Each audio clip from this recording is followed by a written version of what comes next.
All right, everybody, good afternoon. Welcome to the final panel of the day, which is on regulation legislation, its impact on health and economics. There are no PowerPoint presentations or lengthy speeches involved. We're hoping for to tap into the wisdom of the crowd and sort of gain our collective insights into what good and bad regulation is. We have a couple of folk from the tobacco industry, Joe Thompson and Nevena from PMI, Imperial. So we're going to have a bit of fun with them, asking them some tough questions about regulation.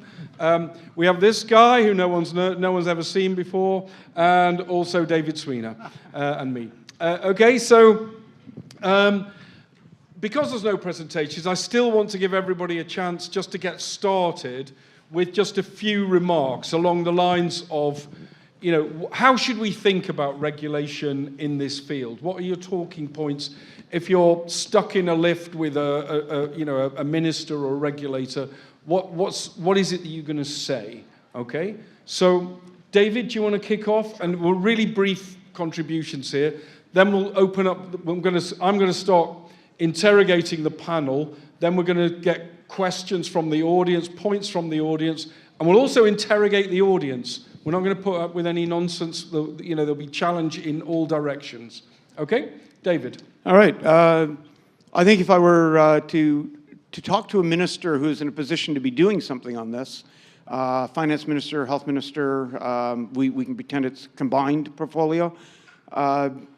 First, regulation is not something where you can control behavior necessarily. You've got to figure out what's happening in the market. There's a limit as to how much you can move a market. You can facilitate things. But think of the stuff that's worked before. Why is it people are eating sanitary food and having science-based pharmaceuticals and having safer cars? What were the things that worked? How did regulation work with market forces, with consumers? And in terms of thinking this one through, to also say, if you look at your legacy, what are you leaving behind? Someday you're going to be done with your political career. You're going to be at your cottage in your plaid shirt and your rocking chair looking back over your career. This is an area where you can make a really big difference. But you're going to be opposed by a whole lot of people who you think should be your allies. So you should be prepared for that. And you have the opportunity to do something really incredible if you get this right. All right, very good, David. Joe, why don't you go next? Thank you. I think if I was briefing a minister, I'd be advocating that actually the tobacco harm reduction equation is the framework that shows how alternative nicotine products can have a positive impact on public health by reducing demand and therefore supply of combustible cigarettes. It includes all of the elements to the framework that are required if properly followed and enforced. It addresses product risk. It addresses consumer acceptance, which breaks down into appeal for adults, use, no good having a product with reduced risk potential if no one uses it. And it also addresses the unintended use consequences. So that would be the framework that I'd be advocating. And that science needs to be that regulation needs to be founded on sound science, consumer protection, harm reduction principles, not prohibition principles, and needs to allow for communication and for appropriate taxation. Okay. I'm getting worried that everybody's going to be in agreement with each other and we're not going to have any fun. So we might have to try and challenge some of this stuff in a minute. Konstantinos, Farsalinos, so I hope you all know.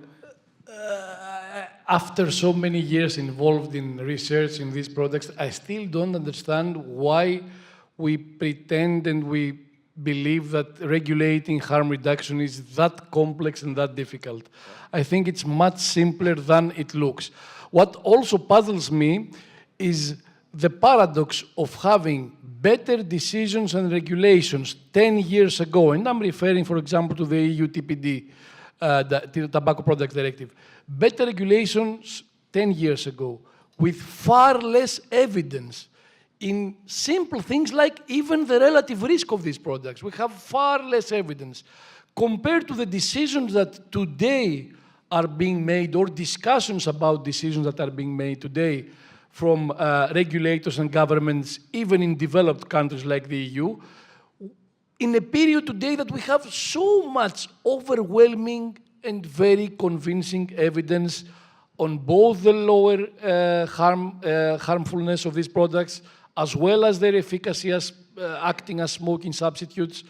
And I'm sure Clive is going to be very impressed that I'm finishing my first statement here. Clive, I'm going to disrupt your panel now by asking a question to Konstantinos before I answer yours, because you made a reference to TPD and the good things done 10 years ago. What do you expect of the next TPD in the respect of things changing? Well, that's my worry. Today's discussion is about flavor, something that, of course, we have discussed for many years that it's going to be the easy target. They're using the arguments that they use for cigarettes, but for products that are completely different. And they're using the same emotional arguments as then, but all these arguments are completely invalid because the end result, if they implement restrictions or prohibitions on flavors, is that they're not going to protect anyone. The black market that is going to be created will target specifically youth as being the most vulnerable group. At the same time, it will cause harm to smokers. It's a lose-lose situation. I wonder why they're not seeing the examples of countries outside the EU where such prohibitions have been implemented. India is a perfect example. You couldn't see a vapor in India. You couldn't find vaping products anywhere before the prohibition. After the prohibition, there was an explosion of a black market. In every street, in every corner, in all major cities, you'll find vape products in shops selling from textile to cookware to whatever you can imagine, of course. Unknown quality, unknown origin, unknown content. And, you know, we are in a weird situation if we have, we're in the position, and we are in this position in Australia, in India, in the United States, where essentially criminal networks are important prime movers in public health because they're supplying products that are essentially ruled out by the authorities in this. And that's not a happy place to be, where you have to celebrate organized crime for its positive impact on public health. Anyway, we'll come back to all of this in a minute. The outlook for the TPD is pretty bad, but that's because at the moment we're only hearing from technocrats. Let's wait until it gets into the parliament when, you know, basically consumers can have their say, where the arguments can be made. We have to be skeptical about the EU, and it's nothing to do with anything outside the EU. The EU banned snus in 1992 following a moral panic that started in the UK in 1988. It banned it again in 2001. It banned it again in 2014. It defended a legal case that would have lifted the ban in 2017. It shows absolutely no sign of lifting that ban now, even though the evidence is absolutely overwhelming. So that you should lift it and you should let it have its play. And that should give us a sense of some skepticism about the role that science, Joe, plays in actual regulation as done in practice. But anyway, I'm interrupting. Nevena? So I'll go back to the first question. So what I would say, you're right, it's difficult to be the last. I was hoping not to be after David and Konstantinos in particular. Let's try to take a spin at it anyhow. So I would say that nicotine use is here to stay. It's been with us as humanity for a very long time, and not significantly reduced smoking rates for the last decade or two prove it. What we also see in the last 10 years, there has been proliferation of new non-combustible products that are better alternatives to smoking, and people are actually switching to them. So the question to the minister, or rather suggestion, is to really help facilitate that process, because it's for the benefit both of the consumers, of the government, and industry actually has a role to play. Because for any transformation of the industry is best placed to do it. It can be a complete disruptor, Tesla, startup, in terms of electric cars. But what we sometimes hear is as if the Volkswagen or Ford would hear, okay, you're the bad guys, you do the combustion engine, it's Tesla who disrupts, you should stick with what you do and you cannot change. So I think collaboration, exchanges of arguments, science, all the arguments that were brought by the previous speakers should be taken into account. And as David said, we should look at the ministers should look at the successful policy implementation in the other areas that are built on the same backbone of harm reduction and just copy it, right? It's happening in the cleaner energy, it's happening in the different spaces. Why ideologically opposing taking the concept that actually works for better of everyone? Okay.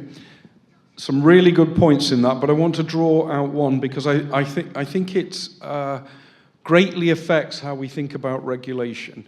And I think you said something to the effect, Nevena, of the demand for nicotine is not going away, okay? Now, if you work on the basis that nicotine demand is sort of persistent and inevitable, rather than something that is either going to decline with smoking or decline just because nobody really wants to do it and are just doing it against their own will, would perhaps you'd approach regulation in a different way? If you're aiming for, if you think it's possible and you're aiming for the nicotine-free society, do you have a different approach to regulation than if you believe that nicotine is here to stay, maybe like, on the evidence of last night, that alcohol is here to stay, or caffeine is here to stay, or cannabis increasingly is here to stay? Do you approach regulation differently in that case? Do you want to comment or just maybe get a couple of thoughts on this from the panel? My brief answer is yes, but nobody here gives a very brief answer, so neither will I. So if your approach was in that way, if you think that it should be a nicotine-free society, then the harm reduction doesn't matter, because you're not trying to encourage something that will maintain the level of nicotine because people will continue consuming it, but will be less harmful for them, because it doesn't matter if your final culprit is the nicotine. And what Global Forum of Nicotine has been trying to do for a long time is kind of to clear many of the misperception of the nicotine is. So I think if the end game is nicotine-free society, it's a very different approach to regulation, because you won't eradicate the whole thing. Okay. Any other comments on that point, Joe? Cool.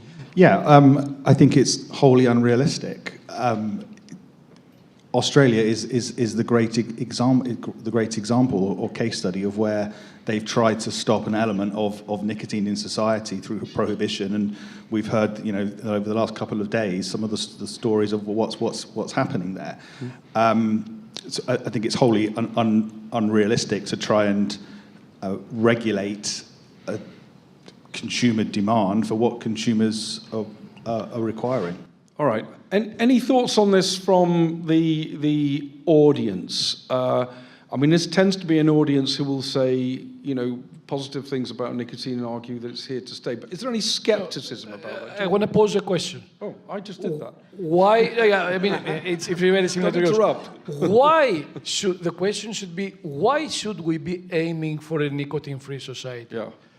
Your question addressed how's the regulation going to be if we aim for a smoke-free society. But why should we aim for a nicotine-free society?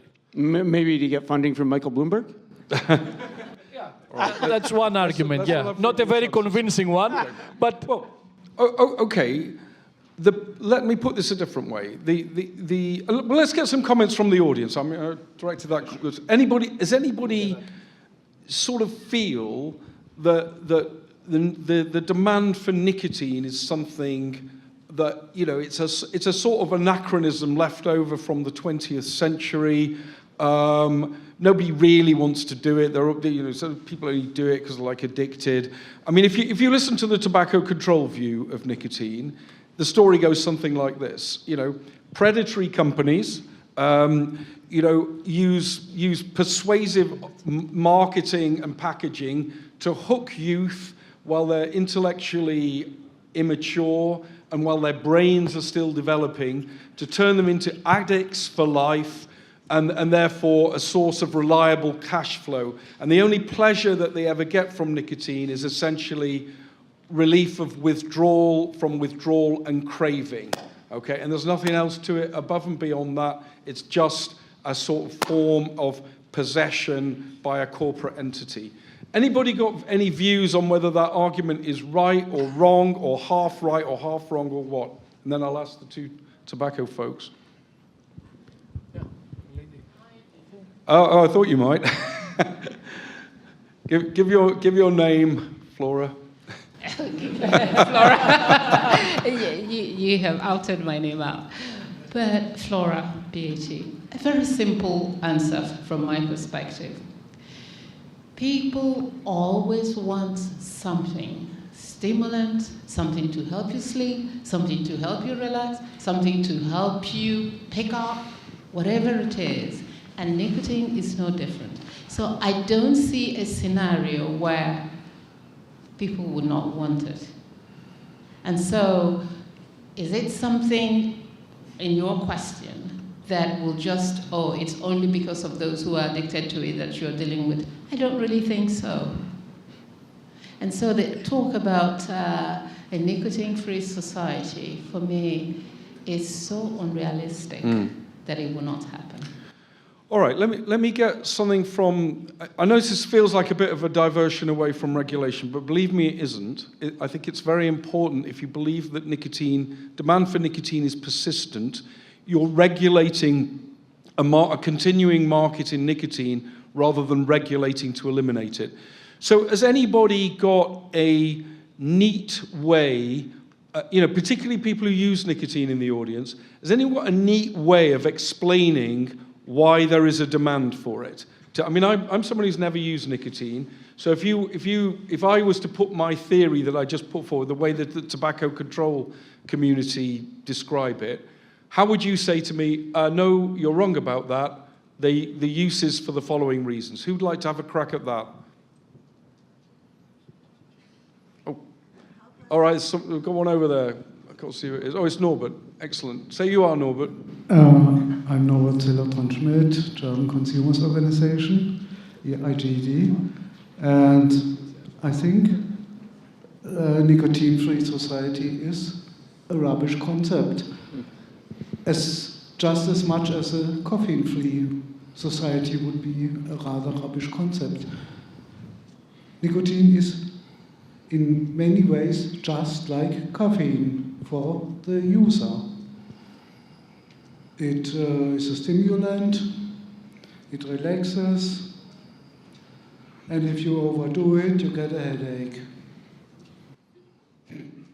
Okay, that's not bad. Anyone else got anything to add to that? I'll come back to the panel and let's get a bit of audience input here. At the back, Martin, I think there's a bit of a Bermuda Triangle over there where there's a massive light in my eyes. So if you need to gesticulate more violently if you're in that corner or that corner. But I will catch you. Martin Cullip, Taxpayers Protection Alliance. The way I always explain it is, in 2016 they found, architects found nicotine or tobacco seeds being used by people 12,300 years ago, and I don't think anyone sold them to them. So nicotine's been around and in use for years, well before people decide to sell it in a packaged form. So there wasn't any marketing or fancy packaging in 12,300 before the present era? No, and it's such a popular drug that, of course, Vlad the Impaler, didn't he put people on spikes if he caught them smoking? But it didn't stop them. So I don't think anyone in this modern world has got any credibility if they think that they're going to be all of a sudden the great godlike people who are going to eradicate nicotine use entirely. Okay, so I think this is quite a good starting point, because if we all accept that, and not everyone does, in fact most people don't, accept that the demand for nicotine is essentially permanent and fairly resilient, it's going to change, maybe the next stage is to accept that, well, people can use it in different ways. Okay? Now, what stops people immediately going to the safest form? Who wants to have a crack at that? The everyday, all-day propaganda against harm reduction products, which in reality shows that it's becoming more of a goal to attack these products instead of combating smoking. That's what the WHO is doing when 3 days ago they tweeted, what is the product that looks nice, smells good, and is designed to kill? A vape. That was the response. So when you see things like that, when you see delivering dirty ashtray awards during COP10 to the countries that raised the issue of harm reduction and wanting to initiate a debate for harm reduction within COP10, and they got the Dirty Ashtray Award because they were basically preventing the WHO and the FCTC from taking decisions and accelerating their decisions. Well, it's more than obvious that we're facing an anti-nicotine crusade. And, you know, theoretically, we can have an anti-nicotine society in the same way that we can have an non-pleasure society, a free nicotine society, a free non-pleasure society. So eliminate any pleasure effect because it's not essential for survival, but then we're forgetting that it's essential for the quality of life. Okay. Do you want to comment, Joe, David? Yeah, I'll comment on that. Or on your question, I don't think consumers know. I don't think they know which is the least risky form. We can't tell them. I thought the UK, until recently, had done a fairly good job of having a clear and consistent message around switching to vaping. That's changed of late, but I don't think consumers know. I think that's one of the challenges. Can I just follow up on that, David, and then you come in? Do consumers act rationally in the way that sort of public health people think they should? That they should, you know, that they should, because it's a lower risk product, obviously they should move to it, you know, or are they taking a lot of other things into account? What else is going into the mix of what consumers decide to do, and where are the kind of barriers other than the information barrier? And I think that's pretty obvious. There's a lot of misinformation. But let's say everybody was crystal clear on the respective risks, and the knowledge about the risks was clear and reliable. Isn't really, but if it was, would everybody just suddenly flood into these products, and what stops them? I think that the challenge there is that the products aren't good enough yet. They're not meeting all of a smoker's needs. The common view is, well, smokers smoke for nicotine. Well, that's part of why smokers smoke, but it's not the only reason they smoke. They smoke for a whole plethora of other reasons. So I agree. The majority of smokers that are switching are probably not switching because they think it's a less risky product. It might be to do with social pressure. It might be that actually that product offering provides, or they like it, and others that they don't, but they're not getting all of their smoking needs met by what's currently on the market. Again, by analogy to alcohol, we don't really think of people who like wine as ethanol drinkers, do we? You know, because there's a little more to wine than the active drug. So I suppose it's a question of looking at the value proposition, to use marketing terms, in the round, and seeing what it is, whether it's convenience, price, what the packaging is like, and everything. All comes together to form something that says, well, actually, I'll do this rather than that. Yeah. David, did you have a comment you were about to make? Yeah, a couple of them. I think on the idea of are we ever going to have a nicotine-free society, one of the hallmarks of consciousness is that we seek to alter it. And we alter it in all sorts of ways that we find beneficial, and not just human beings, but any other species where we can determine anything like consciousness. So, of course, we're going to have these things. Will people move to the lowest possible risks? People can only make as good a decision as the information and the options available to them allows. And it has to be a consumer offer that makes sense to them.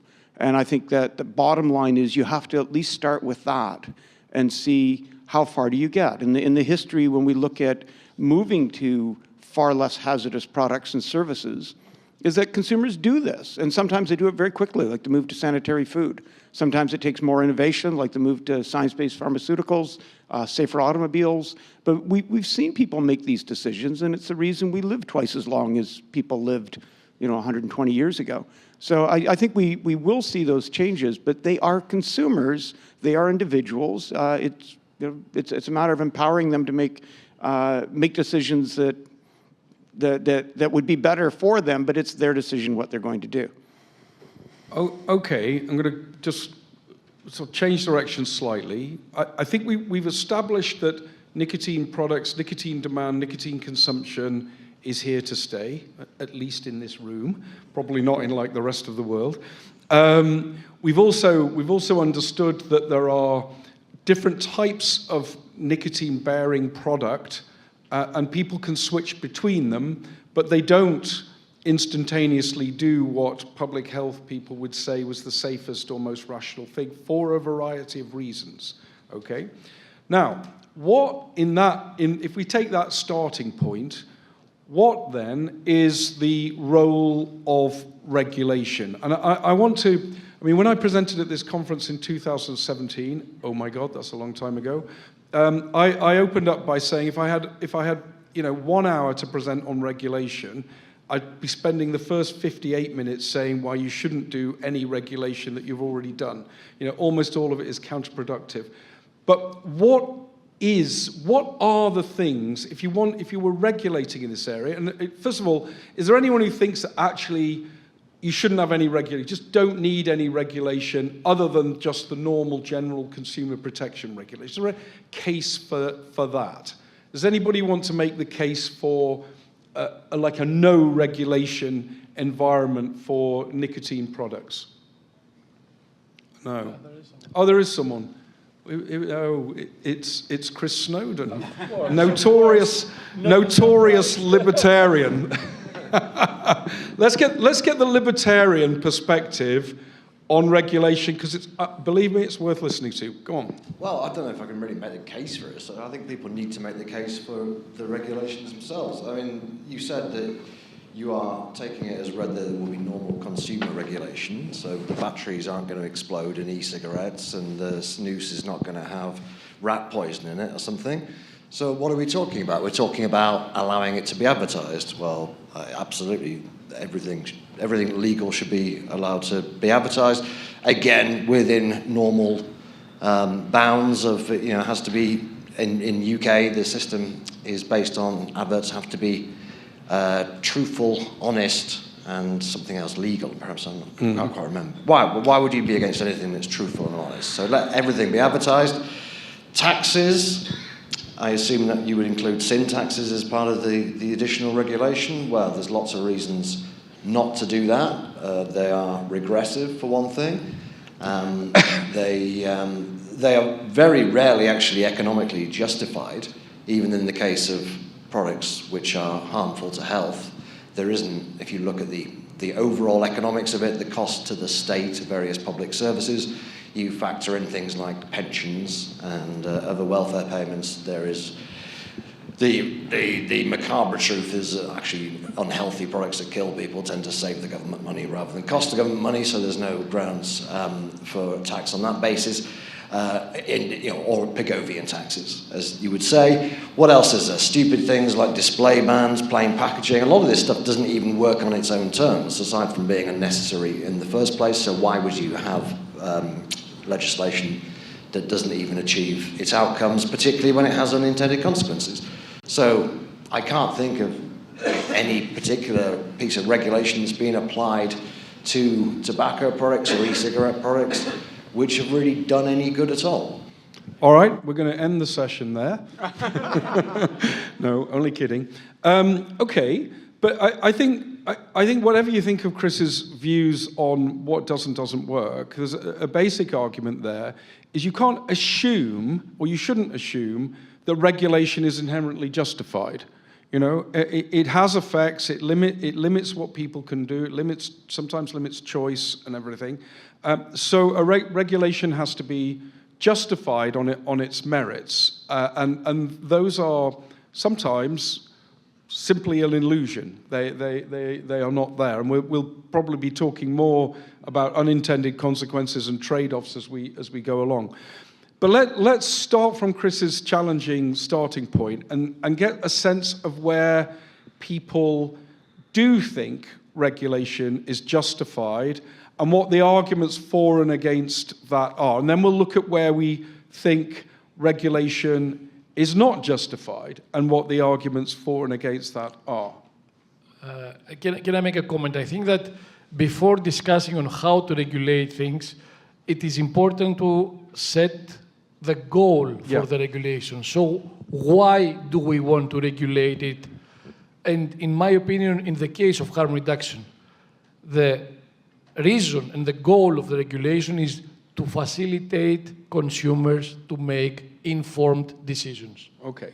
So that's a very good point. The regulatory purpose.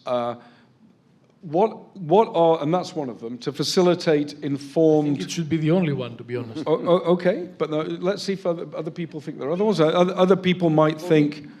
Yeah, well, let's go around. What are the sort of regulatory objectives? So informed consumer choice is, so you know what you're getting, and it is what it says it is, and some of this is covered by normal consumer protection regulation, but maybe you need something different in this field. Nevena, any thoughts from you on where regulation is justified? I would have disagreed with Chris if you didn't put this caveat in terms of basic consumer protection, because we have a case, unfortunately, where a great product without any sort of regulation turned out to cause more damage to itself and the other product categories because of it. So I think we have to look at what happened as well. We have to look at that anything that happens in the space where the grandfather product is seen to be a cigarette, which is happening with any nicotine product. It's, I think, virtually impossible to escape regulation, even if you would want it to, though I don't think it's a good idea, because it comes in the space which is heavily regulated by default. So even prohibition as the worst sort of regulation is such. I would agree with Konstantinos in terms of regulation that is not for only informed choice. That informed choice obviously facilitates something which is good for the person or the consumer, right? Informed choice can be also, it has an added benefit of something which is good for individual and ultimately for society in that respect. So it would stay in this space. It would have, of course, it's not as simple as us saying it, because it has many elements of it. I think it should regulate everything that comes in the product and how it can be marketed as well, especially if you look at the history for the last 10 years, because I think not only what the product is or isn't, that should be the most important element, but also who uses it is something incredibly important and does and has triggered very strong reactions from the regulators. Okay, so there's a bunch of things to unpack there. So I think I picked up something slightly distinct from informed consumer choice, which is something to do with consumer confidence. That you can buy the product and be fairly sure that it's a form of consumer choice, informed consumer choice, but you can be fairly sure it's not going to be full of mercury or plutonium or something, and you're not going to drop down dead, and that's important for the category as a whole. Now, the alternative to that is a sort of buyer beware sort of approach where people gravitate to trusted producers and brands and everything. What's wrong with doing it that way? If you follow sort of Chris's logic, what's wrong with doing it on a you know what you're getting if you buy from a trusted firm, and if you want to buy from a cowboy, that's your hard luck. You take a risk, it might be great, but you might end up not well. If I would be a government, and this is a question in this respect, that's an undesirable scenario, right? Because yes, you leave a full consumer choice, but let's be honest, we like to believe as human beings we're rational. In majority of cases, we're not. And I think you leave it in this buyer beware. It's your responsibility, so at your peril or your success, I think government role is to do a bit more than that. Exactly for the reason that we know people are sometimes making the choices which are suboptimal for them. Back to Konstantinos' point, regulation is to some degree there to ensure, assuming that the government has the authority as it trusts, which we see unfortunately eroding in many places in the world, that this is something that is better with a stamp, let's put it. Okay. Besides the brand of the company. I'll try to say that in a more polite way, because I found them a bit impolite towards the consumer. I don't think that they are irrational. They're just not experts or not able to understand what the criteria of choice is, and then they are, of course, influenced by other factors like the cost, and we know that lower quality is associated with lower cost. So this lack of expertise, of course, defines the need to create some quality criteria within the regulation. But I don't think it's because people are irrational. Yeah. It's because people need some guidance for something that they don't understand very well because they haven't studied it. Yeah. So, it's sort of regulatory speak, that's about addressing information deficits or information costs. You can't, if you want to buy a vape, you can't suddenly train to be an aerosol chemist and understand all the things just on your way into the shop. So we use regulation to cover over information deficits or information acquisition costs that would be exhausting for people to make these choices if they were to try and do a buyer beware sort of approach. Sorry, Clive, do you mind? Just Yes, a no, second. no, First, apologies if everybody... I was talking about the rationality of human behavior, not nicotine consumers' behavior, and I hope I wasn't impolite No, in that respect. don't worry about that. Be as rude as you want. And just Clive, sorry, just one more point. No. But just like it, we don't expect, and nobody should. I have, frankly, I'm not a scientist. I have no idea what's in the food that I eat, right? Yeah. That's why I rely on, when I look at the packaging, what all of these unintelligible words actually mean in terms of how they are good or bad. Or so that's the role, in my view, of informing people in an intelligible language, because there's no way any of us will be expert on everything we consume, not just nicotine products. All right, let's carry on looking at the areas and the purposes of regulation, what you might want to achieve constructively. David, have you got anything to add to what we've said so far? Is one big obvious thing, but yeah, well, I think reinforcing the role that regulations play in terms of consumer knowledge, your awareness of what's going on in the environment, the idea that if I go into a grocery store to buy some food for my granddaughter, I can be confident that what I'm buying is something that's not going to kill her.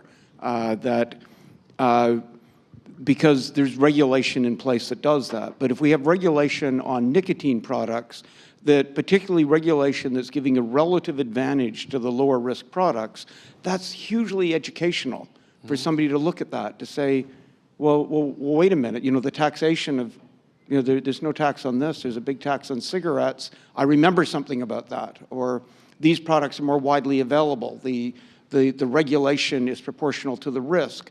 That has an educational impact. So people are learning from that. Okay, so there's a really, I think, interesting point that David's pulled out there, that regulation, it can look, depending on how it's done and how it appears, can look like a form of implicit risk communication.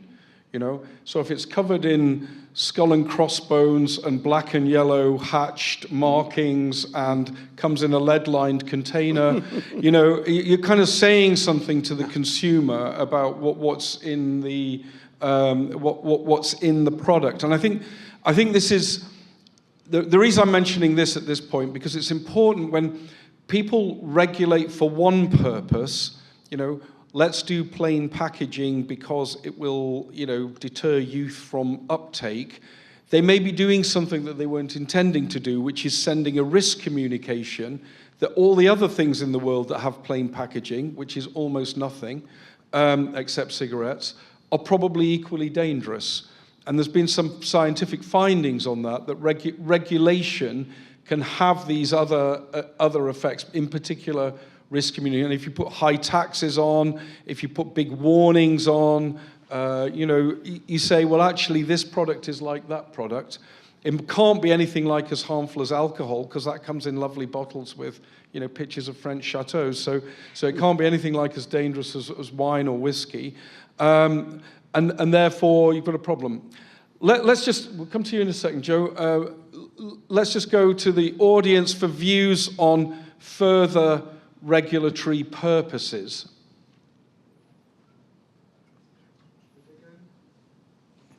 On the topic of regulating communication and advertisements, I think we should look at a very prominent example where it didn't work at all, the prohibition of cannabis.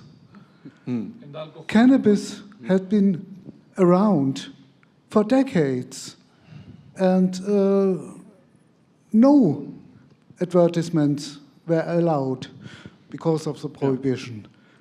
There is no packaging, regular packaging or anything, but still people buy it. So what is the effect of regulating advertisements? Except for truthful advertisements, which would be positive. Oh, okay. All right.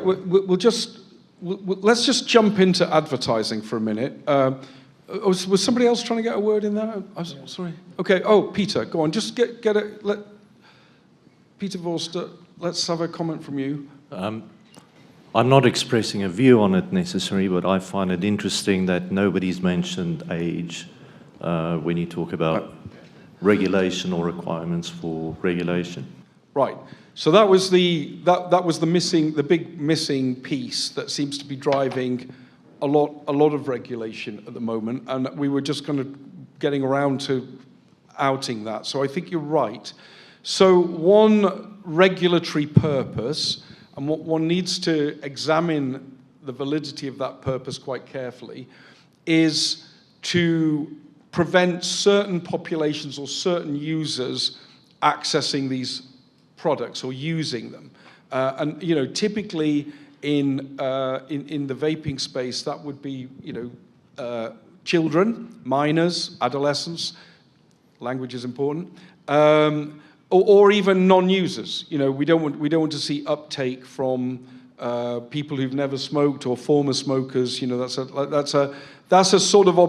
an objective. Now, let's get some thoughts on what about that objective, and then if people think there's those, and they're all different, they're slightly different things. What do people think the right kind of regulation in that area is, and what the rationale for it is? Joey, why don't you go first on this? Yeah, thank you.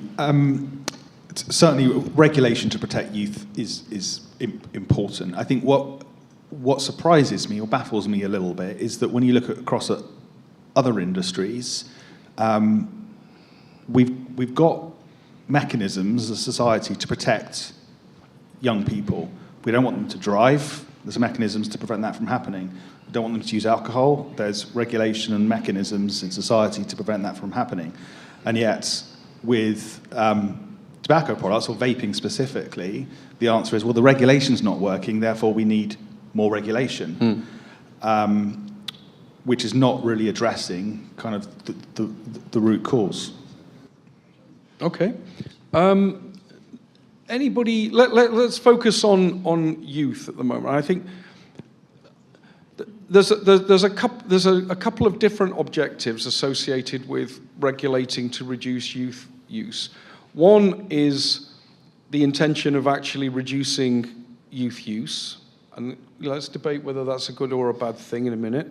The other is essentially because society demands it, and the businesses would not have a license to operate if they weren't controlling youth use. You know, in other words, it's a must-do simply to win buy-in. It's not a great reason for doing it, but it might be the reason. What do people think is appropriate?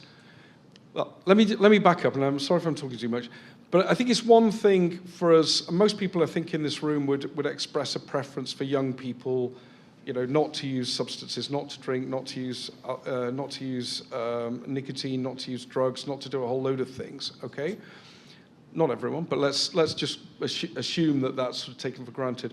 But when should our opinion be translated into the sort of muscular powers of the state through regulation and taxation and prohibition to try and stop that happening? Where is the boundary between a preference that, you know, we don't want, and everyone says it, the industry, public health people, nobody wants young people to vape, okay, but when do you take that to the next level and try and force that to happen through regulation, you know, misinformation, taxation, and so on, okay? I think the ethical way of doing that is to do it until the point you start punishing other population groups in order to supposedly protect those who need to be protected, like, for example, minors. You can have measures such as ban on the sales, communication campaigns, but you shouldn't get to a point where you're misinforming smokers or preventing adult smokers from making the switch, because then you are trying to protect, I'm not sure if you're even doing it successfully, but at least you're trying to protect one vulnerable group by punishing or sacrificing another group. Okay. Any thought? I wouldn't mind some thoughts on the audience, from the audience, about what kind of regulation, if any, is it's a common question. I get this a lot.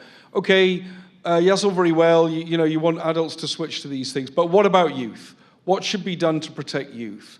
So just hang on, Norbert. What's the measures that people who are pro-harm reduction, pro-vaping, pro-freedom, what's the measures that they should be talking about when it comes to protecting youth? What's the agenda there? Let's have any thoughts from there's some obvious ones, so it shouldn't be that hard. So come on, let's have some views on that. All right, Norbert again. Has anybody else got any thoughts, please? Yeah, Bent. Yeah, Second row here. second row. Sorry, you have to put your hands up a bit more because there's so much light here. Okay. All right, let's go with you. You go first. You haven't spoken, and then Ben, and then anyone else. I'm Chase Wallace from thr.net. I think it's a great question. How does that age-specific regulation take place? I think one of the big things to look at is risk proportionate taxation and messaging. So that has happened in Sweden, which is obviously a very successful example, where they tax more so the more higher risk products and less so pouches and vapes, so cigarettes are taxed the most. But as far as messaging, it is very easy with social media, or easier than people think, to differentiate where you're sending certain messages. So if you want to target current smokers, there are algorithms that can do that. So when you're pushing out an advertisement for vaping as a tool for smoking cessation, you don't have to use a broad. You don't have to send that out to little kids, and you can use certain platforms. Certain platforms have higher usual demographics age-wise than others. So really, it's about differentiating the groups that get the different parts of the messaging, as well as taxation and messaging for different risk products. Do you think cigarette companies should be either permitted or required to carry messages inside cigarette packs that encourage switching to vaping or other smoke-free products? Would that be something that you could regulate? That is an incredible idea, I'll say. I think it should be shown that e-cigarettes are proven to be the safer option, and it should be at least encouraged on the packaging, similar to how it says, this product causes X health effects and these things. I think that's a fabulous idea. So you're much more at ease with marketing if you can confine it to a specific target audience that excludes youth. Okay. Yes. All right. Good. Anybody? Ben, you were going to say something? Sorry. Viberg, Sweden. Oh yeah. Okay. Sorry. Somebody there. I can barely see.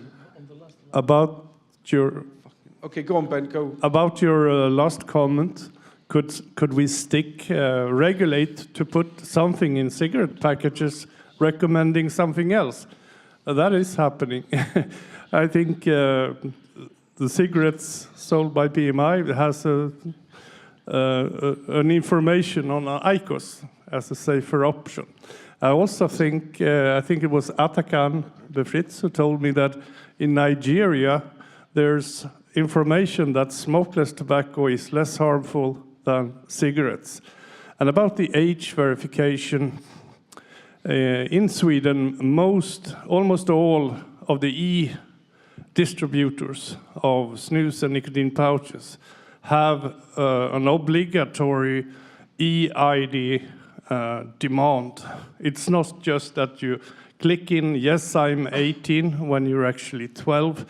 You won't be able to buy that way. And lastly, you can find signs in stores selling tobacco that if you are under 25, they have the right, if you look like you are under 25, they have the right to ask for your ID, otherwise no buy. Okay, so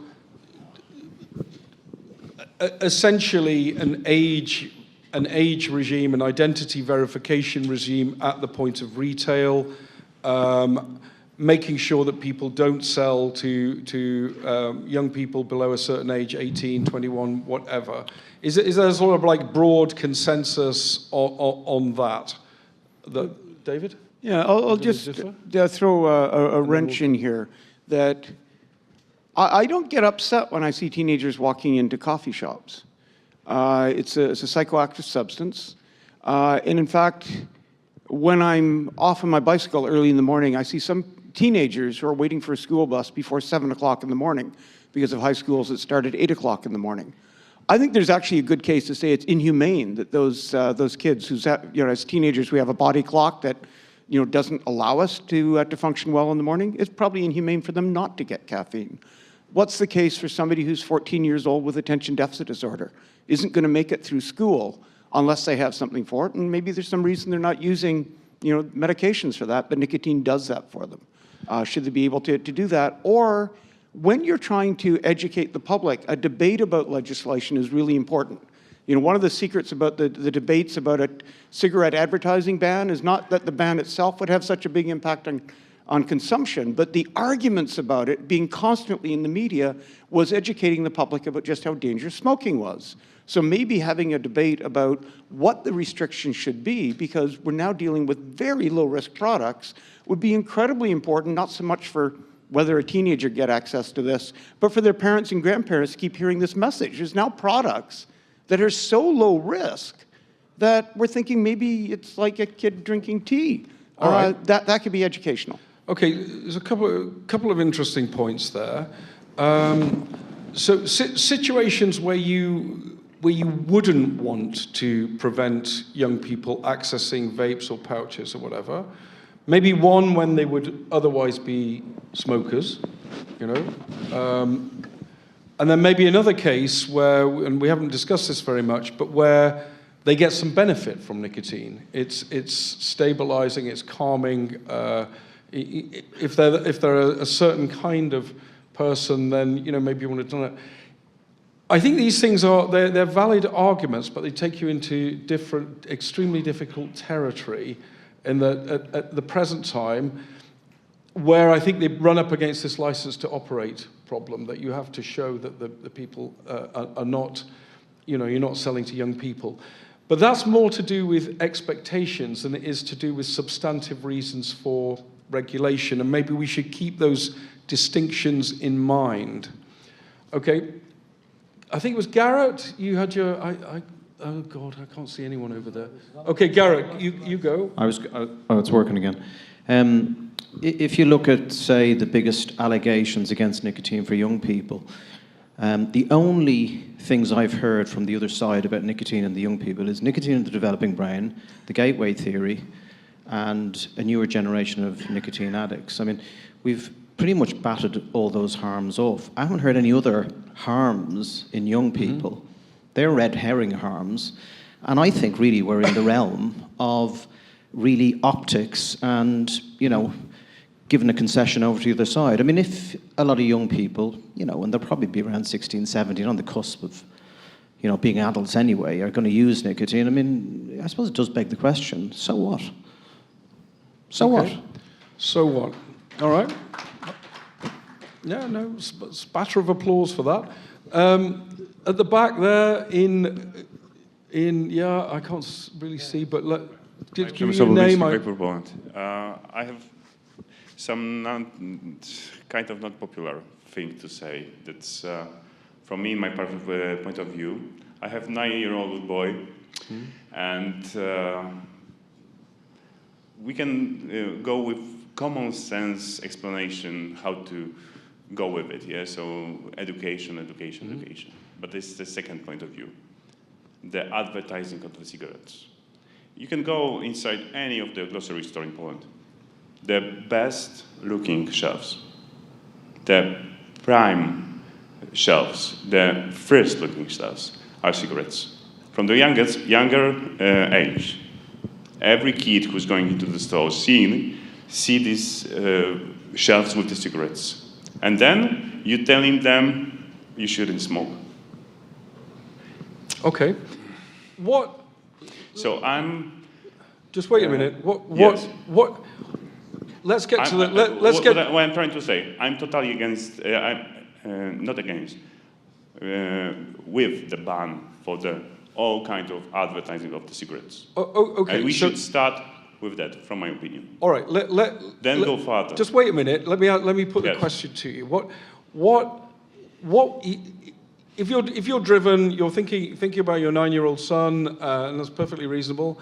You're worried that they're going to take up vapes and nicotine. I'm not worried about it. You're not worried about it. He's used to it. Okay. He grow with it. All right. He grow with the seeing the cigarettes on the shelves, the best looking cigarettes shelves. Oh, okay. And I have to tell him, no, you're not going to smoke. Okay, so look. You rather take the nicotine. No. Why should I? Okay. It shouldn't be a case in the first. This is my opinion. This is the biggest problem that we're facing now, from my opinion, that we are not talking about. We are our kids are looking all the time on the shelf of the cigarettes, good-looking shelves, the best shelves on the stores, and we're trying to tell them, this is a cigarette, but don't smoke it. Right. Just let me play this back to you, just to check that I've understood, because what you seem to be saying is that the cigarette proposition is so attractive. Yes. You need to be very liberal with and unconstrained with the non-cigarette products. Is that what you were saying? No, I'm saying that to begin with, because there was a question, what shall we do now with the young people? Yeah. There is nothing more that's impact more than advertising of the cigarettes in the stores.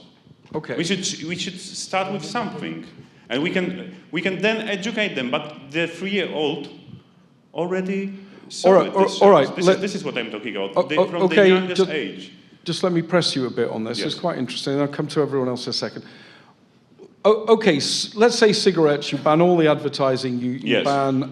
You put high taxes on. You have plain packaging. No. I'm not talking about the taxes. Okay. I'm talking about the showing. I'm trying to get to the point of what you would do about the much safer products, the vapes, the pouches, the non-combustible nicotine. Would you just do the same thing? But I'm trying to answer your question, and this is another question, because your question was what to do with the young people about the safer nicotine products. Yeah. Okay. So they're would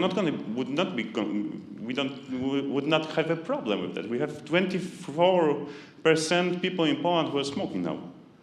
So, and it's all right. Still in the same spot. Okay. So, and what to do with the children? How to educate them? We can't. We're not going to be led to educate the people, even adult people. All right. In any kind of cessation tools. Right. So, what to do? Starting from ban of the advertisement, and then go further. And you ban all the advertising of e-cigarettes as well? No. Okay, all right. That's good. That's the point I wanted to clear up. But one thing. We have ban of the advertisement in Poland. Okay. Of any kind of product. Yeah. And there is still an advertisement in the shops. All right. So you enforce them. All right. Thank you for that. Let's move on. There was other people who were trying to get in to the conversation. Who's that there? Michelle, is it? Oh, Maria, sorry. Yeah. Hi, I'm Maria from Canada. I think what we're doing is trying to do what we've done with tobacco and trying to do it with vaping. The approach is, to me, wrong. We can't look, if we're going to say that this is safer, this is not like tobacco, why are we looking at the ways that tobacco was regulated back in the 80s? Why are we doing the same thing over again with a product that we're claiming is not the same? What we have to look at what we didn't do to help people stop smoking, to make vaping less attractive to young people and more attractive to people who smoke. Because in the country that I live in, you can't do anything. You can't advertise. You can't talk about it. You can't take an ad out. But every single kid who watches these videos saying that vaping is worse than smoking can go on the internet and prove that wrong. We're losing the trust within our kids from the very systems that they're supposed to believe in. We are allowing lies and manipulations to be told by NGOs to young people to stop them from vaping, but that's not working because they're lying to them. Okay. We need our governments to step up. Okay, so again, this is another form of information deficit in which bad actors, intentionally or negligently, are filling the space with misinformation designed to achieve a regulatory objective, which is designed to achieve an objective, which is to persuade young people not to vape or use nicotine at all. And the role of the government in that is to be corrective, to make sure that there's good information available so that people make the right choice. Is that basically what you're saying? I mean, I think it's the role of the government to stand up to these NGO bullies, because I think there's not a single government in this world that's not being bullied by NGOs currently when it comes to tobacco. That's very good. I think probably most people would agree with that. I've got a comment from Skip Murray, who's viewing remotely. I'm just going to read it out and maybe get reactions from the panel. Instead of banning products to prevent youth use, why aren't we making sure that legal sellers don't sell to them? Sellers license fees pay for compliance checks, cashier in business gets fined if products are sold to minors, mandatory of electronic age verification in countries where that is possible, available, and loss of licenses for repeat offenders. So Skip is specking out here what I think is maybe one of the youth strategies, the important youth strategies, which is age-secure retailing, backed up by licensing, compliance checks, maybe CCTV records and so on. Any views on this? I think it's mainly a problem of what are we expecting when we regulate to prevent youth use. Are we expecting that we're going to end up with 0% use? If this is the expectation, then there is no way that any regulation will work. Skip made some very good recommendations, but I'll tell you a very easy way to bypass this, all these very, very good recommendations. I'm 48, I'm going to go to a store, I'm going to legally buy half of his products, and then I'm going to sell it on the streets to youth. This is what's happening in the US. In many cases, it's not the kids that go to vape stores or any other kind of stores selling products and buying the products from an official retailer.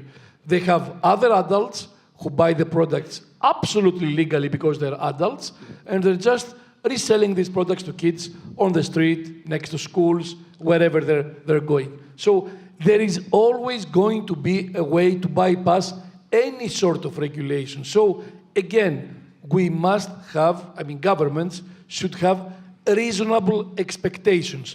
If they expect 0% use, they will regulate and regulate again and re-regulate, in introducing more and more restrictions with no effect.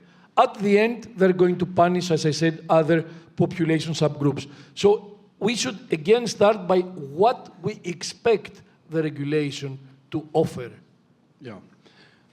I want to actually turn to someone from one of the most dysfunctional places on earth, which is Colin. If he could have a mic down here. The most extraordinary efforts have gone in Australia to prevent youth having any access to vaping products. Colin, in the prescription model, I guess most of us are sort of familiar with it. Two-part question to you: how has that worked for youth? And then secondly, you're under the spotlight all the time. You're making the case in the media. People say to you, well, what should we do about youth in that particular hostile environment? What's your answer? What do you say? How do you package that? Well, there's two things. One is, what can you say and what do you believe? So we're just not ready to hear that kids should be able to use nicotine. I would argue that overall, if you do a risk-benefit analysis of kids vaping, it's overall beneficial because it's diverting them from smoking above everything else. But they're not ready to hear that. And I think in the real world, we have to acknowledge that the regulators, the parents, and everyone else in the community, given the misperceptions about nicotine, expect us to regulate it and restrict it. So I think personally, a limit of 18 is a compromise we have to have. And I think we have to have, as you said, appropriate enforcement with, third-party age verification, CCTV, whatever is required to allow that to pass, because the alternative is the black market. And the black market is just rampant in Australia with all the problems that's created. All right. Colin, thanks. Will, is it? Yeah. So I can't see that well. Sorry. Yeah, just to speak to a couple of these points, while I would completely agree in principle with David's point that products that are no riskier than coffee should no more be subject to age limits than coffee, if we're in the business of compromise and license to operate, as Clive put it, I wonder whether some sort of sliding scale of age limits might be a kind of third way. I'm unaware if it's been tried anywhere, but with the goal that if you're going to legally initiate nicotine use, you're more likely to do so with the much safer products. All right. What about the idea of let's talk flavour bans, because that's a preferred intervention to protect children, if you like, to put it in the way that the advocates of those things. What do you, Nevena, what do you think about the idea of making the products essentially less appealing, and specifically less appealing to children, if that's possible, as a way of controlling youth access, or, if you like, as part of this sort of platform of measures that you would use to deal with the youth issue? Where do you come down on that? I think we come down to something that Konstantinos mentioned before, and what we discussed in the beginning. Obviously, when we talk about what these products should be like, acceptability in terms of, for somebody who's been smoking all of their life, I'm coming to your question, the product needs to be acceptable enough to consider changing one habit for the other, because obviously that demands certain decision and adaptation. And flavors obviously play a role in that.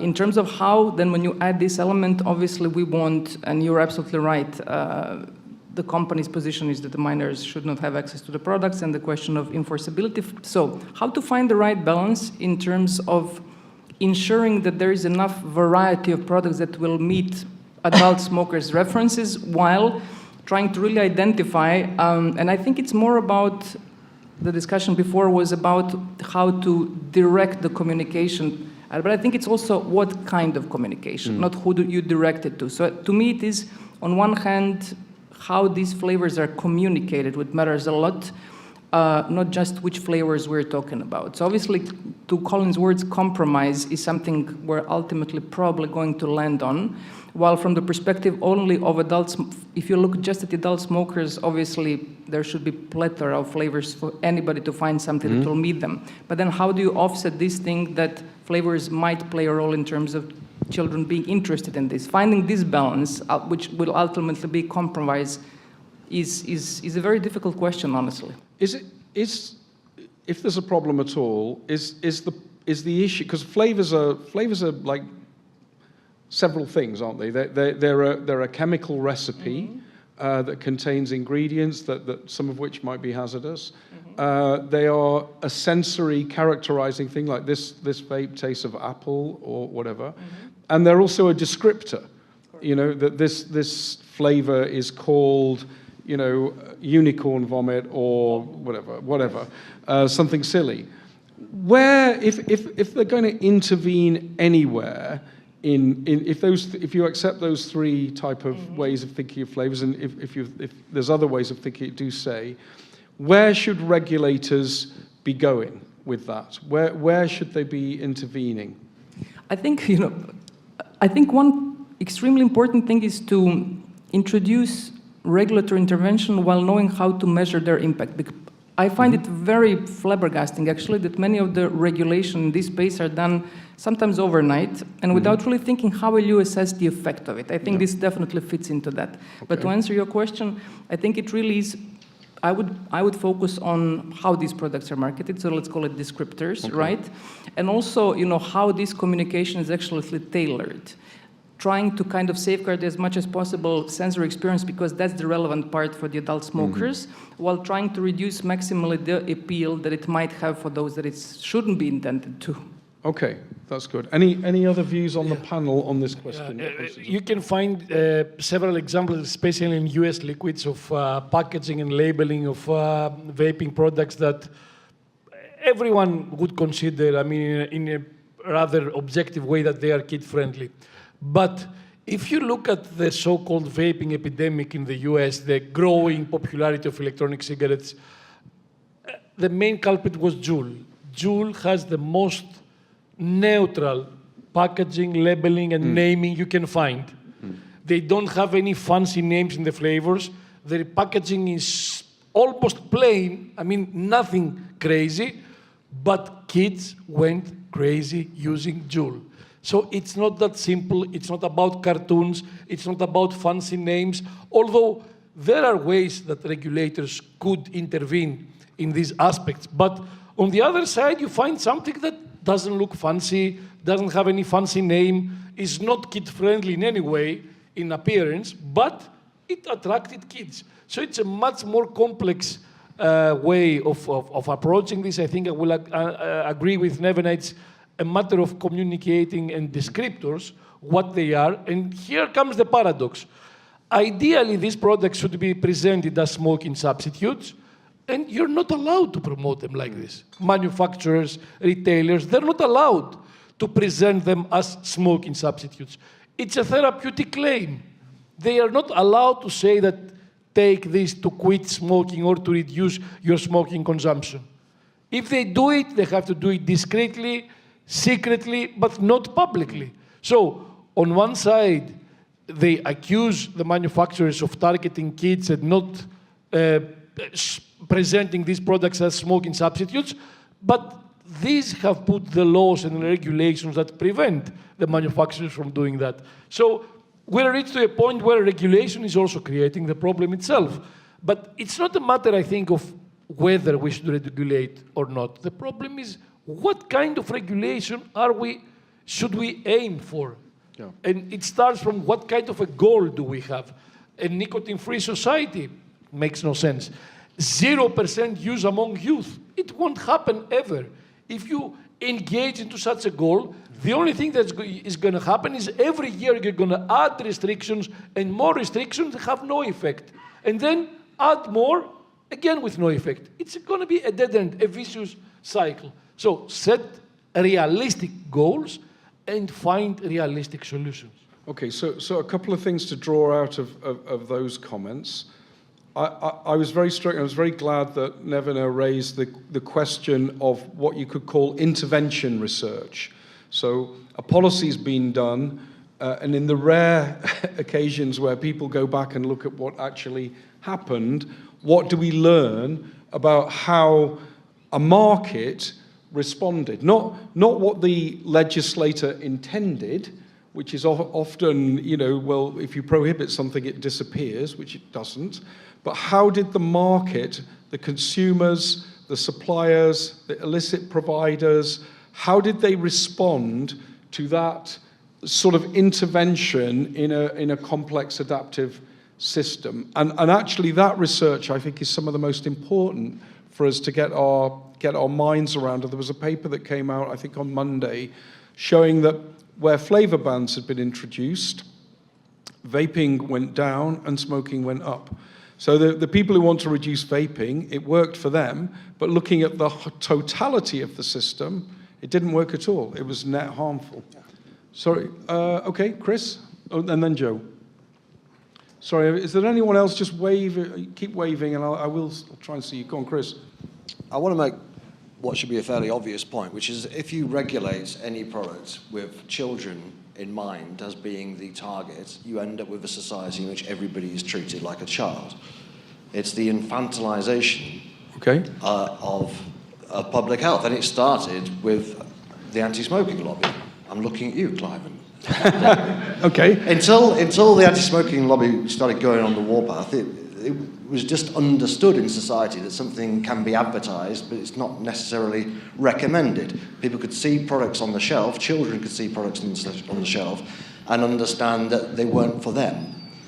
And it's pretty much a natural progression, I think, that the same kind of policies, which were said to be about the children, all these policies, the advertising bans, the plain packaging, the display bans, the taxes even, it was all said, we're not trying to stop adults doing this, we're trying to protect the children. The Think of the Children message was absolutely fundamental to the anti-smoking, and is now, of course, being used anti-vaping, anti-alcohol, all the rest of these things. And I think it was always ever just an excuse. And we can kind of see that now in Britain, because it used to be the case, as in most countries, that people initiated smoking below the age of 18. That's no longer the case in Britain. Most people now are 18 or over. So is the tobacco control lobby packing up their tent and saying, good job? We achieved what seemed unthinkable? No. They're now banning 18-year-olds from smoking, then next year it's going to be 19-year-olds and so on, until everybody's banned from smoking. It was never about the children. Okay. So children, I think a lot of us would agree with this, that children are used to create emotive campaigns, to create a sort of moral panic and to justify things that would not be justifiable if they were done to adults. And I think I showed some figures that if you look at nicotine use in just the UK, there are 18 times as many adults using nicotine products as there are young people, but all of the political focus is on the small number of people, young people who are vaping, and yet there is this sort of infantilizing effect. But it comes back, I think, Chris, I'm going to maintain this, is that the people who want a more liberal approach here have to have a good story on youth. They have to have something to say, okay? And I think I think if I was going to just distill some of the discussion, I would say I don't think you get much opposition to age-secure retailing, licensing, the sort of stuff that Colin was saying.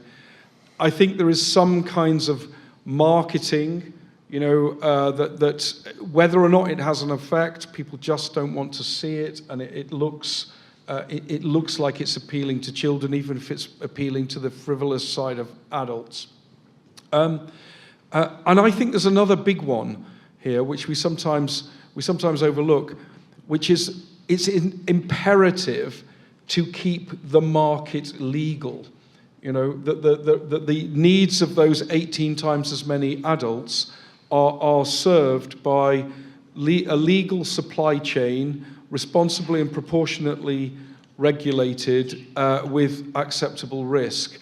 And that should constrain the sort of prohibition instinct and turning the market over to illicit trade, which is essentially what we've seen in Australia and the United States. They've so constrained the legal sort of authorized market that everything is essentially illegal and unauthorized. So I think that's a big one, and that should constrain the kind of measures that governments are willing to take or prepared to take, because it will just trigger illicit trade. Any thoughts on, actually, Chris, have you still got the microphone? Let me just press you a bit on advertising, because people see advertising and they assume it's there to increase the total size of the market. So what are the function, when somebody's advertising vaping products or tobacco products, what are the different things that they might be trying to achieve when they do that? In the case of a new product, then the effect of advertising will, if it is effective, will be to increase the size of the market. So when iPads first came out, anybody who was advertising a tablet was, whatever brand they were advertising, was likely to generate a larger market, because you're just letting people know something exists. But with established markets, it's all about brand share. Economists tend to not pay a great deal of attention to advertising for that reason, because it doesn't actually have any aggregate effect on the economy. It just splits up the market. Now, people in public health simply refuse to believe this, but there are plenty of products, such as cat food or toilet paper, which are advertised all the time, and clearly not intending to increase the market, right? You're not going to get cats eating more food just because you've got Whiskers adverts on TV. So why are these products advertised? Very obviously to try and take market share from Felix or Andrex or whatever it may be. And exactly the same is true of all these other products. Any established product, the company that's selling Heineken is quite happy for more beer to be sold, quite happy for more alcohol to be sold, but they're not doing it for that reason, and they'd be very foolish to do it for that reason. They're just trying to sell more Heineken. And a lot of advertising is very defensive, actually. I mean, most advertising, put simply, is a company saying, we're still here, don't forget about us. All right.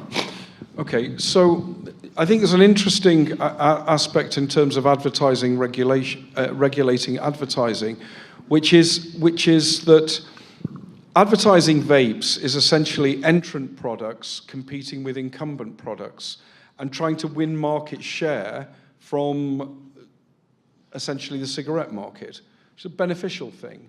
So again, when we're discussing advertising, maybe you can make a case for banning cigarette advertising, but vape advertising is a kind of anti-smoking advertising for some people.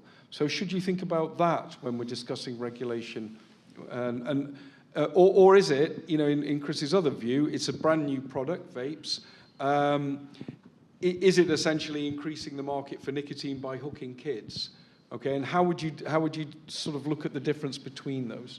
David, any views on that? Sure. I think one of the things that we have to keep coming back to is that we're dealing with a population with very high rates of cigarette smoking, or over 1 billion cigarette smokers. And that should be seen as a public health emergency and our #1 goal, rather than focusing on an alternative product that is very low risk, that could replace the cigarettes, that could end that epidemic, and thinking, oh dear, what might go wrong here? I think we should be looking at whatever we can do to move people as rapidly as possible to non-combustion products, and other things are a second-order point.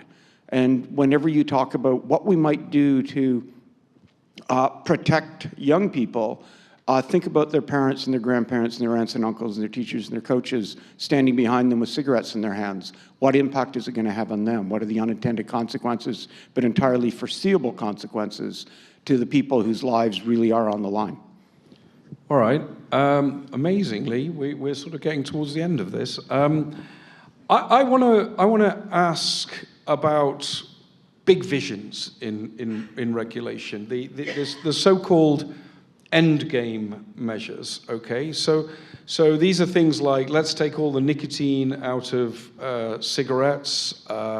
Let's put an age limit of everybody born after January the 1st, 2009 will never be allowed to buy cigarettes again. Maybe we should have a sort of cap and trade system where we just say there's a certain number of cigarettes that could be sold every year in a given jurisdiction, and that number will go down until it eventually reaches 0, and they'll be able to trade permits or something. What about these ideas? Surely they would accelerate the transition of the market, maybe in a slightly traumatic way for some of the companies, but who cares about that? They would accelerate the transformation of the market, and people would rapidly move to vapes or pouches or whatever. What's wrong with that? Or do you agree with it? I thought we'd start with, world's biggest badass tobacco company, PMI, on this one. So I think endgame measures, and you mentioned many of them, are just another attempt to do more of what was done before, in the more outlets of doing that. And as we've seen, irrespective of majority of countries implementing certain level, quite restrictive measures, primarily on combustible, and unfortunately, non-combustible products as well, the smoking incidence remained, the number of smokers who smoke remained the same. Mm-hmm. So these new endgame measures might look innovative in the old frame of thinking. Let's try to restrict more, but the fact is, let's look at the effect of what's been done so far. And if we look at the net effect in terms of number of people who smoke, it hasn't changed. So will this contribute to it? I have my doubts. You would imply in your question that these endgame measures would apply to cigarettes only. Yeah. That is an optimistic assumption, because in the way, and coming back to our previous discussion where many people defer to the highest authority coming from World Health Organization, it would not necessarily be the case. These measures would potentially be introduced to any product category because the objective is not reduction of smoking. it is, as it moves now, something towards elimination of nicotine, so it doesn't matter how you deliver it. So, in my opinion, coming back to previous suggestions, why don't we, in any area of regulation, try to foresee and measure the impact of the measure rather than just coming up with more innovative ways to regulate something without truly looking at the potential impacts this will have? Okay. So I think that you're against. Well, Clive, I mean, that sounds too authoritarian to my philosophical and ideological standards, to be honest. Okay. It's, what you're suggesting is force people to abandon tobacco use by measures that go beyond any kind of measure to restrict use. We're talking about forcefully getting them out of cigarettes. And of course, you also suggest that we should have some sort of less restrictive regulation on the alternative products. I don't think that regulators are even ready to do that. In general, they equate tobacco cigarettes with harm reduction products. But even if, let's say, supposedly they could do that, I think it's too authoritarian. I mean, right now, there are countries which are banning smoking in a plaza, smoking on the beach, smoking in open spaces, which makes no sense. It violates human rights. It's not about public health. They're not protecting anyone. All right. So maybe there's two different perspectives in this kind of regulation. There's a sort of utilitarian view, which is, will it work and everything will go wrong? There'll be illicit trade, there'll be biker gangs, there'll be God knows what, it will all be horrible. And it won't work, people will get the products, there'll be a trade in hand-rolling tobacco. Utilitarian perspective, you don't do it because it doesn't work. And then here there is more of a values-based view, which is this shouldn't be the kind of relationship that the state has with the citizen. You know, it's essentially you want the change in this field to come through consent rather than coercion. So I think that's quite a good way of thinking about those endgame measures. David, have you got anything to add? Sure. I think it says a lot about the sociology of the field that if you look at the endgame strategies, they're all coercive. We are going to force people to act in a certain way. If you look at the history of public health and what works, it's about empowering people.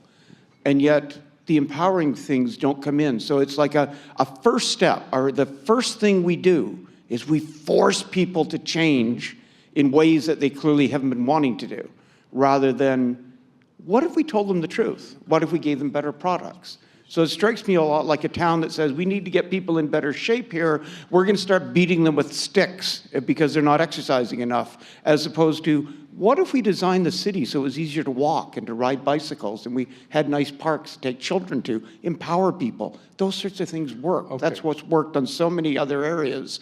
What's dysfunctional in this field that the go-to thing is coercion?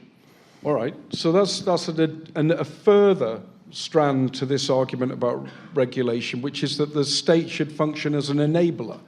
And that has come up a number of times. Informed choice, consumer protection, addressing information deficits, and so on. Not that it would necessarily always do that well, but that's a reasonable intention, perhaps, for the state. Joe, have you got any final thoughts on this, on endgame measures, or just maybe where you would like regulation to head over the next 5-10 years or so? I think it's been beautifully summarised so far. I completely agree that what have we seen? We've seen declines in smoking rates begin to stagnate. So doing the same is not working. Where we are seeing smoking rates declining is in countries that are embracing harm reduction. And therefore, that's how I'd like to see regulation develop, through a framework that actually enables consumer choice. Consumers going to choose, but informed choice. And I do think that the state has a bigger role to play in actually informing consumers. Excellent. And I think that brings us back to where we kind of started in this, which is the demand for nicotine is not going to go away. People use it for a reason, just as they use caffeine or alcohol or other substances for a reason.